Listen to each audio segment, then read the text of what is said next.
So, we have a big crowd tonight. We have a wonderful reader. It gives me a lot of pleasure to introduce our reader tonight. Matthew was born in Portland in the Lents District in 1975. He has a BA from the University of Oregon in 2001 and an MFA from the University of Texas at the Michener Center in Austin.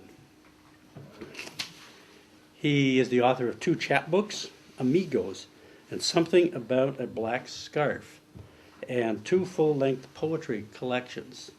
His first book, All American Poem, was the winner of the 2008 American Poetry Review Honickman First Book Prize in Poetry, published by the American Poetry Review and distributed by Copper Canyon Press. He was also the winner of the 2009 Kate Tufts Discovery Award for that book, and the inaugural May Sarton Award from the American Academy of Arts and Sciences. He was also the winner of the 2009 Oregon Book Award for poetry. His second full collection of poetry, Mayakovsky's Revolver, has been published in 2012, so it's just out by W. W. Norton. He is also the co-author with his brother, Michael, of the 2012 poetry collection 50 American Plays, published by Copper Canyon Press. He and his twin brother Michael were also the subject of a profile, which some of you may have seen in the New Yorker in April 2009. We wanted to have Matthew read here. We're delighted. I can tell you too that he has been back east. He has been at a residency in Vermont, and he just got back from snowy Vermont last night. So would you join me in welcoming our poet tonight, Matthew Dickman. Matthew.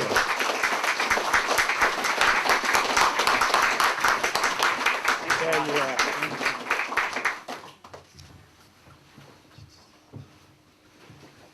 Hi. Hi. Oh man, we're already off to a good start.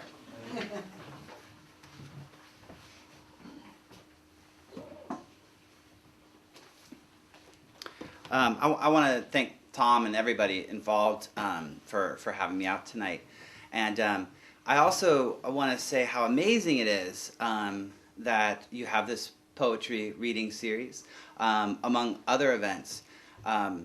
But particularly a poetry reading series. Not far from what I found out tonight was land that was specially donated, in particular for a library, for a place where communities come together and read literature, share ideas, take magic home with them, experience it late at night in their beds, and then return it for other people to do the same. And so it seems perfect that a poetry reading series would be just across a small body of water. So as I told my new friends in the back, what's up, people in the back? For people in the back, they're pretty low on alcohol. Told them I'm going to read for 5 hours tonight. Not just my book, but many books. No, I think I'll read for about 35 minutes or so, and then we'll talk a little bit if you want to talk, or we'll just go home. But I wanted to start by reading this poem that was made into this yes, thank you. This broadside, lovely little broadside about. Going to see a movie with my friend Diane, and I've never read this out loud before to anyone but one person. So, movies with Wachowski. Diane and I sitting in the dark, like sitting in a death you actually want. A death you've always wished for. Looking toward the lights of Hollywood, the long legs of swimmers, cocktails, and rum made out of water and iodine. Earlier that day, Something like 12 city blocks crumbled inside me every time I thought of Erica, and how walking toward her always felt perfect, like a silver key with a red ribbon announcing its specialness. And how I would suddenly burn away like a shot of whiskey some bride-to-be dropped a match into. Somewhere, Johnny Depp is sleeping, or turning to his right, because a woman is there and has touched his elbow with the soft cloud of her fingers. Or he's facing the mirror and listening to all the gods inside him begin to rage, the god of childhood and the god of his mother, his father. Diane and I are standing on a street corner together, in the world, after the credits, in the crushed ice rain, looking westward toward the dark, sunglass, copper-tone, white beach heaven that waits for us and us alone.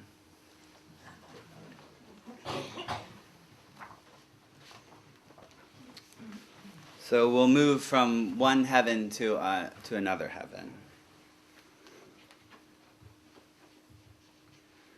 And, yes. In heaven, no dog chained to a spike in a yard of dying grass, like the dogs I grew up with, starving, overfed, punched in the face by children. No children. No firecrackers slipped down the long throats of bottles in the first days of summer. No sky exploding, no blood, no bones because we were the bones. No more Lord my God, or maps made of fire, a small blaze burning right where I grew up so I could, if I wanted to, point to the flame that was 82nd Avenue. No milk in the fridge, no more walking through the street to the little store that sold butterfly knives. No more knives, no more honey now that all the sweetness is gone. Though we were the sweetness, though we needed something for our tongues. No more cheap soap. No more washing our mouths out because motherfucker and because fuck off came swimming out of us like fish from the Pacific Ocean. No hummingbirds, no Band-Aids, no scraped knees with the dirt and rock from the neighborhood because we were the dirt. No young mothers smoking cigarettes on the porch while the sky got pretty before night came on, though they were even prettier, and the sky turned against them.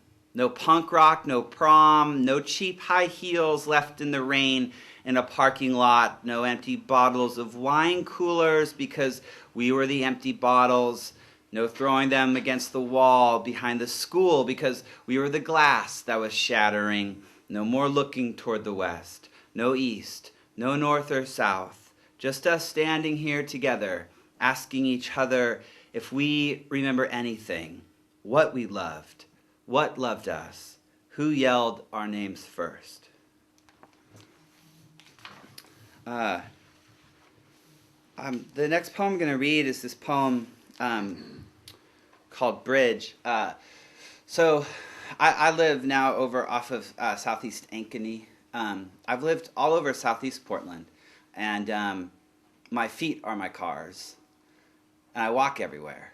And I love walking across the bridges. And whenever I go spend any more time than like 4 days in a place without any bridges, or with like little ones, like Montpelier has a couple little bridges, but they're like really cute ideas of a bridge. You know, they're like the bridges that like Bing Crosby sang about. You know, not the bridges that Crane wrote about. And so I miss them when I'm gone. And this is the, it says it. It says which one it is. It's my favorite bridge. Bridge. Before ever getting to the bridge, at the corner near the park, two young girls walked by eating burgers. A mouthful falls from one of their mouths, and she looks at me, still walking, swaying, and says, "Watch out, you're going to step in some food, you fucking faggot, ha ha ha." I don't know anyone who would want to sleep with them. Who would pull their jeans down and lift their tiny hairs with the tip of his tongue? Who would want their ass in his face or the smell of ketchup and pickles slipping into his mouth? And I can't imagine them walking over the Hawthorne Bridge, the river all dark and lit up like a hero in a vampire novel. Can't imagine them so sad, so torn apart, knowing themselves enough that they would lift their heavy bodies over the rail. One of their fake jeweled sandals falling onto the walkway and fall into the water below and breathe in and turn down and be gone. When I stop and look over, I think I'm nervous because I'm worried I'll lose my glasses. The black frame slipping off, all the gravity making them jump, pushing down on them like a hand on the back of my neck. What I see, the food falling, the dumb thumping of the girls walking, the trees inhaling all night, the houseboats blinking, all of it happening on the other side of the lenses.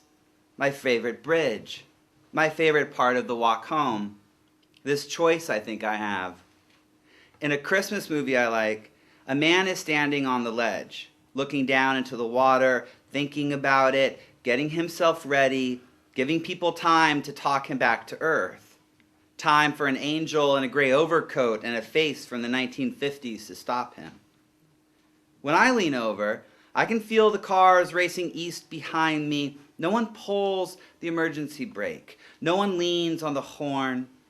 Maybe the girls are passing in a friend's car, being eaten up by burgers and flavored lipstick, the two songs of death that their bodies are.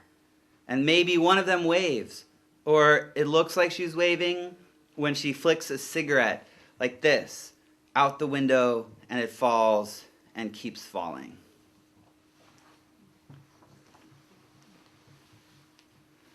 I'm going to read this next poem for a friend of mine who's here. We're such strange animals for so many reasons. But let's see, where am I going with this? Oh. One is that we live the particular life, and we have our own particular inner lives, which are insane acid trip jazz odysseys that we try to make sense out of. But we also have this fully shared experience of being on this incredible, lucky, ecstatic, awful planet. And this is one of these shared moments. That's all I wanted to say. That's good. Blue sky. I wonder if it matters that I can't remember her name. Although we kissed on my front porch in early August, and by late August had taken off our clothes in her backyard. I wonder if the two of us knew that I would grow up afraid of needles and the color white, or that she would fall from a window before taking her exam on 1980s feminism she'd been studying all semester long, in love with bell hooks and a boy she met in her Shakespeare class.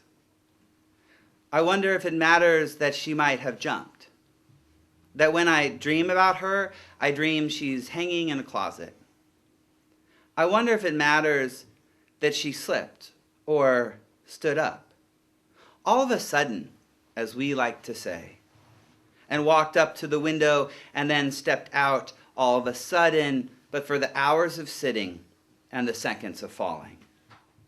I wonder if it matters that I loved her when I was 15, that her left breast had 3 freckles making a triangle of the nipple, or that she wrote a letter on my back with her finger so I could never read it and have only ever guessed what she might have been saying to me. This blue sky, our blue sky. This green grass, our green grass. This trembling, ours. I wonder if I'm bad for forgetting the letters of her name. And then I think the world is like a crowded staircase full of midtown commuters all pushing and pulling, each dropping something important that they will not remember until it's too late.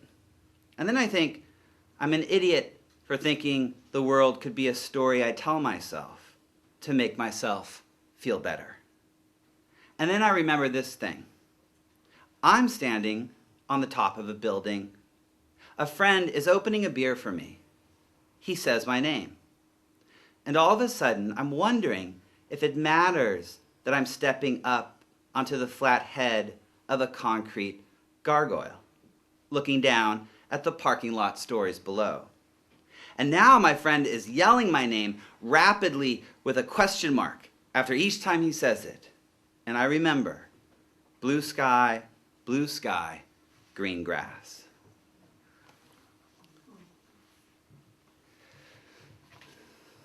It's true, we are entering the uplifting part of the poetry reading. You've guessed it.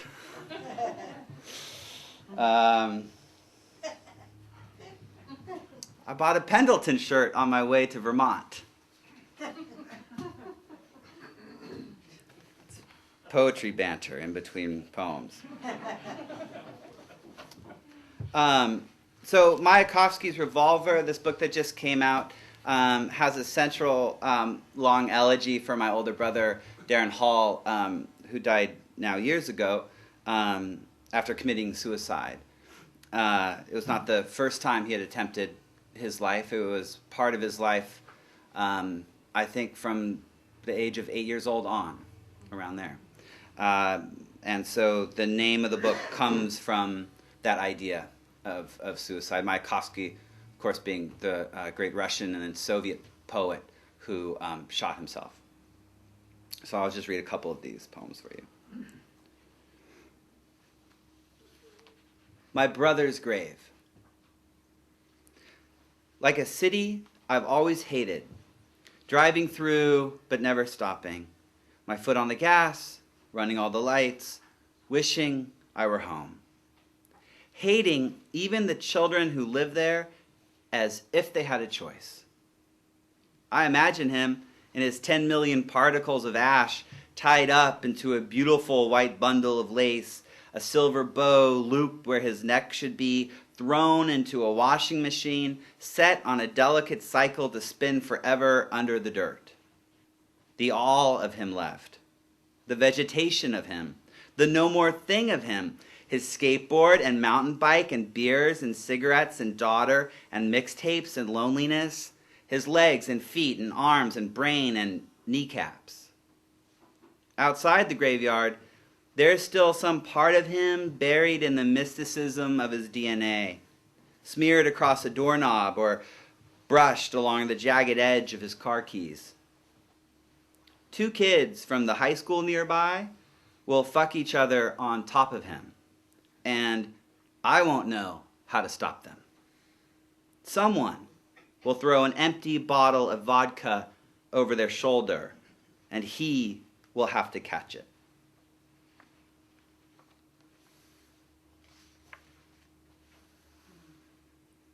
I'm trying to find a poem for you guys that has no swear words in it. I'm starting to wonder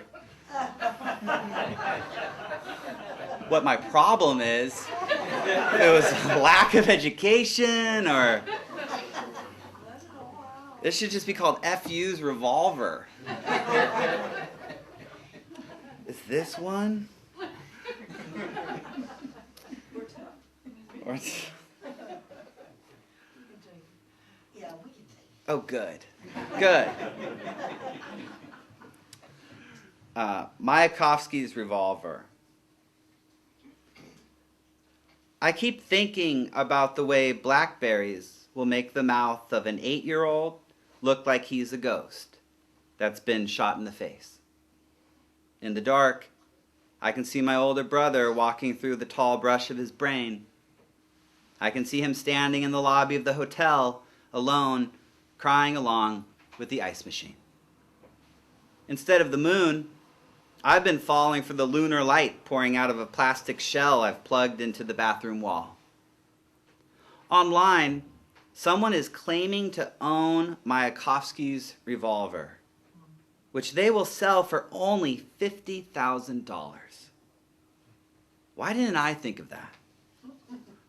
remove the socks from my dead brother's feet and trade them in for a small bit of change, a ticket to a movie, something with a receipt, proof I was busy living, that I didn't stay in all night weeping, that I didn't stay up drawing a gun over and over with a black marker, that I didn't cut out the best one or stand in front of the mirror pulling the paper trigger until it tore away.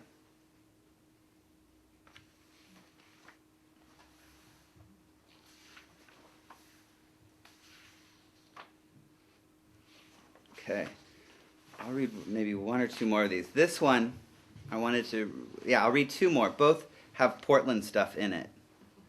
I include Milwaukie in that. Maybe I shouldn't. I should, right?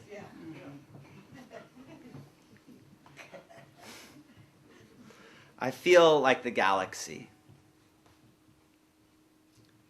You have not died yet. Instead, you are walking down 13th Avenue drinking your coffee, thinking about death. All the different ways.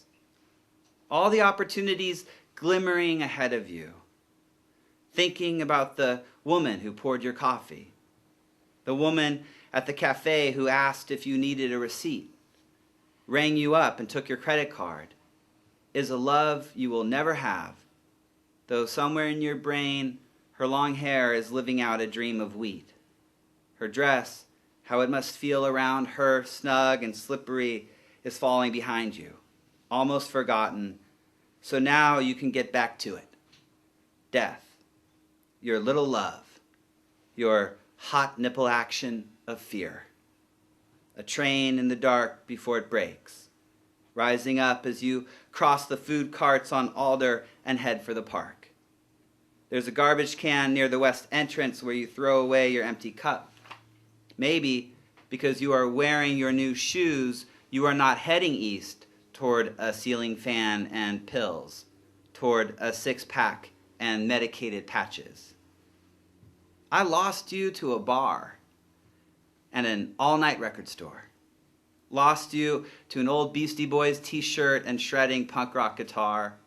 I found you in a tin can of cigarette butts beside the door to the AA meeting where our sister is standing up and walking to the back of the room for more coffee.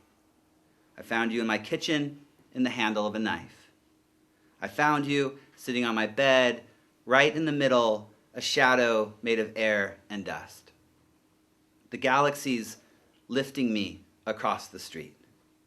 You should come back from this deep sea dive. Rise up in your turn of the century scuba gear while I stand on the prow of the ship, making sure the oxygen is flowing down the black rubber tube into the black of where you are. You should come back from the fields with your pockets full of grain, your feet covered in hardened clay, back from the planet you discovered but never had time to name. You should land in my backyard at night. An Earth landing, a triumph of science and engineering. The rockets cooling as the door of your spaceship makes a great sucking sound and begins to lower. The lights from inside the vessel lighting up the back porch and fence, and you walking out in your silver uniform, or in the green and gray body, the silky, wet skin of an alien. I will take you back any way you want. I will look into your diamond-shaped face, into your glowing egg-large eyes, and still recognize you, still open a beer and sit close in the yard while you pick at the grass, staring up at the sky, and cry and scream for missing it.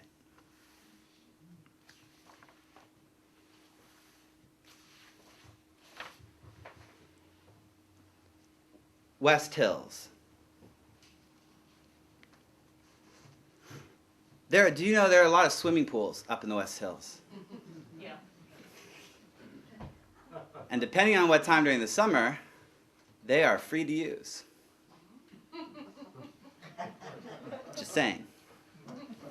It's a mere fence keeping you from the cool water.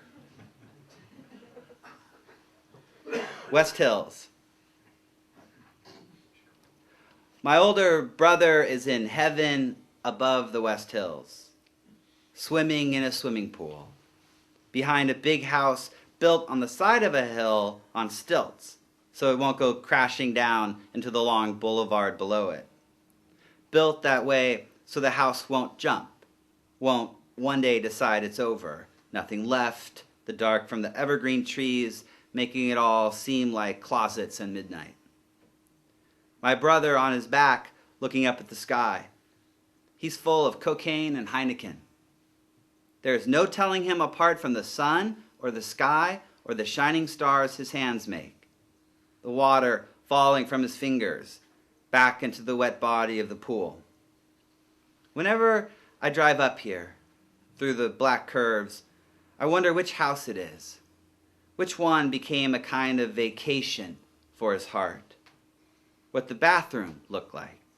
Whose bottle of Vicodin he carried between the soft skin of his waist and the elastic band of his swim trunks? If that person was a woman, if she was beautiful, if later she pulled him, soaking, past the leather furniture, past the mirrors and Chinese vases, throwing up their long silvery petals, into the bedroom, and then knelt down in front of his body, which by then was all electricity and chemical halos. If she took his shorts by the waist or by the pockets, if she knew he was already stuffing his wrists with razors like strange envelopes, or building the pyramids of pills that would take him to Tutankhamun, that he was planning his new kingdom, if she listened to his breathing all night, or if she knew his name.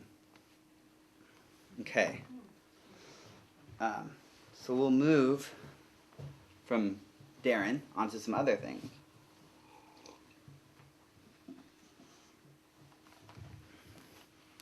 Everybody's doing okay? Okay, good. We're all here together. You know, that's the thing about elegies. I think I'm still scared, but I used to be more afraid of death and afraid of dying. And then so many people in my life started doing it. And I thought, well, I'm not alone in this. You know? I don't think this makes any sense. But I feel a kind of community in that way. Like, it makes me happier that I'm not the only one who's going to die in this room. You know? We all get to do it. We all get to do it. I'm simple, but that freaks me out. That's great to me.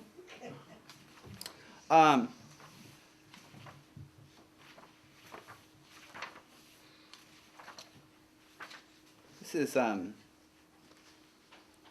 kind of different kind of elegy that'll move us to the end of this little reading, towards the end. And this is a poem I've read, I think, a couple times here in town, but it's an elegy for a goldfish. You know, how many people have had goldfish? Yeah. You are some mean, cold people. Long time. Oh, sure. Now the excuses come out. I didn't buy it. My mom bought it for me. Okay. And if any of during the question answer, you can ask if any, I like to mention this because I feel like my titles can be a little esoteric and confusing and riddled with different meanings. So if you have questions about titles, just let me know. This one is called Elegy to a Goldfish. And it's an elegy to a goldfish. So. Elegy to a goldfish. I can't remember when my brother and I decided to kill you. Small fish with no school, bright and happy at the bottom, slipping through the gate of your fake castle. I think it was winter. A part of us aware of the death outside the leaves being burned up and the squirrels starving inside the oaks, the sky knocking its clouds into the ashtray of the city. And it might have been me who picked you up first, who chased you around the clean bowl of your life and brought you up into the suffocating elevator of ours. And I want to say it was my brother who threw you against the wall like a drunk husband. The glowworm inch of you sliding down the English garden of wallpaper. And that it was me who raised my leg like a dog. Me who brought my bare foot slamming down on your almost nothing ribs and felt you smear like a pimple. Now, that's something I get to have forever. That Halloween candy-sized rage. That cough drop of meanness. And your death only the beginning. The mushy orange autopsy reminded us of mandarins, navels, bloods, Persians, the sweet Valencia. And when our sister, who must have thought of you all day, came home to find the bowl empty, looked at us, my brother and me, I remember we started to laugh. And then it might have been me, though it could have been him, who thought to open the can of tangerines, who pulled one of the orange bodies out of the syrup and threw it at her, this new artificial you, chasing her around the house screaming, "Eat him, eat him." But it was me who held her down on her bed, and him who forced her mouth open. And it was me who pushed the sticky fruit into her throat like a bloody foot into a sock. You had only been gone for 1 hour, and yet the sky outside turned black and red. The tree in the yard thrashed back and forth until its spinal cord broke, and my little sister, your one love, flashed white and pulsed like neon in a hospital, her eyes rolling back into the aquarium of her head for a moment, and in every country countless deaths, but none as important as yours, tiny Christ, machine of hope, martyr of girls and boys.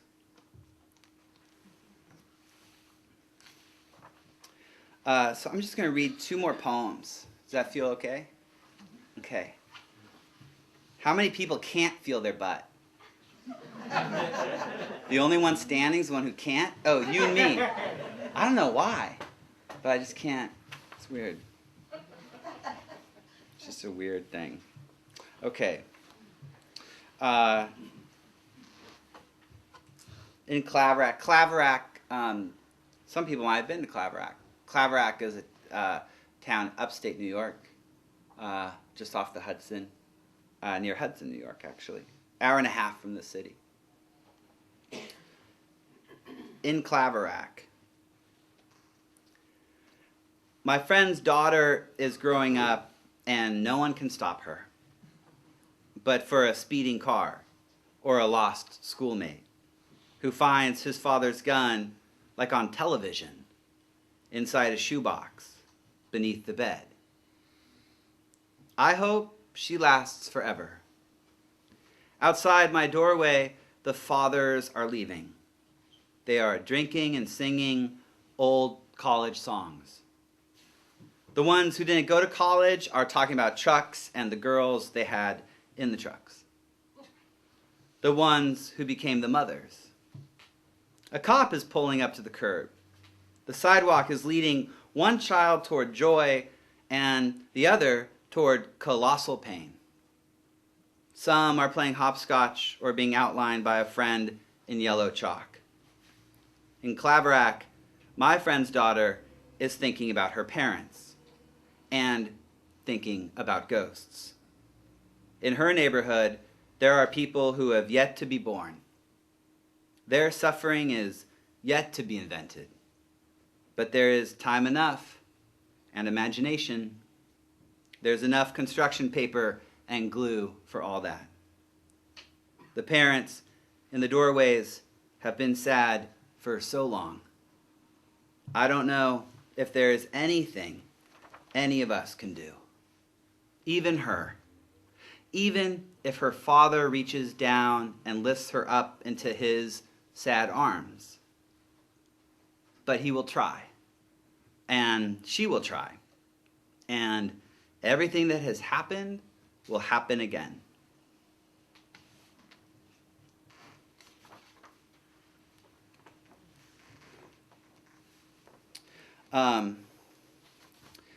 So I'm not just lucky enough to have an older brother who died. I'm lucky to have a identical twin brother who is still living, who any moment is going to be a father. In a very different way than like any moment I might become a father. I mean, like he and his wife are having a baby, and the due date was 2 days ago. I'm so excited for both of them. All three of them. And so I thought I'd end with this poem, which is a poem that it's called Canopic Jars. And canopic jars are those 4 jars that Egyptians put the different body parts in during mummification. But for me, canopic jars holds real history. When my twin and I started writing poems and sharing poems with our friend Portland poet Carl Adamschick, which is now close to 19 years ago. I don't know if that's awesome or not. It is awesome. But 19 or so years ago, my brother wrote a poem called Canopic Jars that he imagined a long poem. And he kept working on it. And like 4 years went by, and he would just come up and be like, I've got a new draft. And then it was sort of forgotten about. And then it became sort of a joke among us, Like if you couldn't finish a poem, you just referred to it as a canopic jar.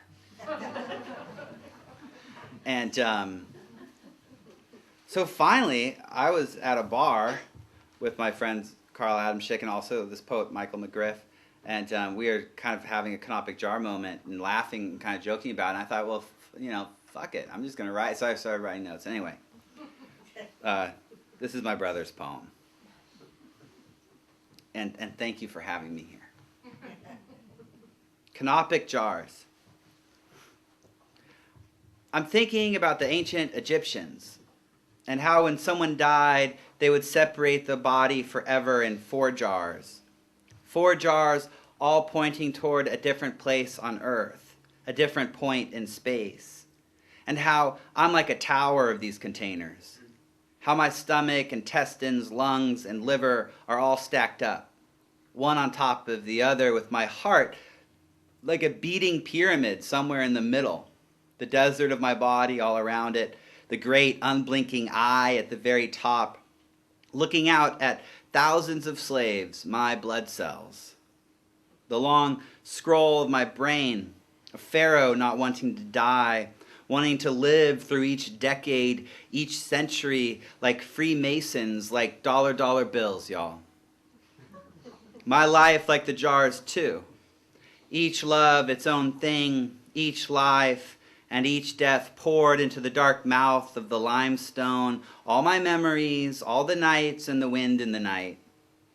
I want to build 4 new jars out of the glycerin rain, out of the atomic dirt I keep finding beneath my nails, and in each one I want to place a short film, 18 millimeters of apology. The myth I've made of my life is solid gold, a sarcophagus with my face painted on. It's a kingdom built in the desert of the 80s, a glimmering nightclub in the distance where my twin brother is dancing through the hieroglyphic strobe lights, thinking about a sentence he began years ago. A city made out of sandstone and clove cigarettes, frankincense and thighs, French kissing and obelisks. A city I'm getting ready to leave. City of organs, city of rock. I can feel the canopic jars inside me beginning to tip. When I say I'm leaving the city, it must be my body I'm talking about. It must be Portland, Thebes, Valley of the Kings. Thank you. I want to thank Tom again, all of you for coming, and I also want to thank Mr. Bishop for sharing this magical space with me tonight. These amazing paintings. Do not miss the smaller ones that are hidden in this cubby towards the kitchen. And thank you so much. I guess we have time for maybe a couple minutes or whatever. It's a few minutes, it's 10 to 8. If anyone has a thing. It doesn't even have to be about poetry. It really doesn't. When do you write? When do I write? When do you write? What kind of schedule or discipline do you have, or? None. No, I really don't have any. I want one. But I really don't have one. I'll go a couple months or more without writing. I think part of it, in all seriousness, I think part of it is I think I have an addictive personality, which is funny to some people. But I do. So because of that, I'll write obsessively, and then I'll drop it, and I'll not do anything, and then I'll go back to it and stuff. Most of my betters, a couple of which are here tonight, I think have more of a schedule, and I need to do that soon, But I write whenever I can. Yeah. Anything else? Yeah. Do you still have your day job in the food industry? I don't right now. I did my day job in the food industry actually started when I was 12. But the last one was at Whole Foods, but that ended about, I want to say it's almost a year and a half ago or more. So now I have, I went from a great day job with insurance to like 4 jobs with no insurance. Do you use that experience when you were doing those jobs in any of your poems?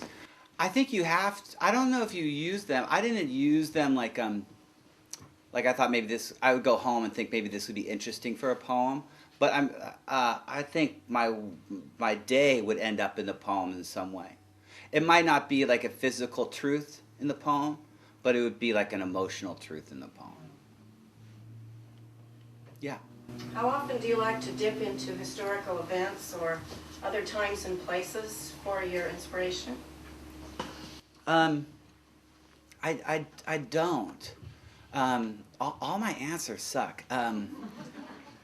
There are some amazing poets out there.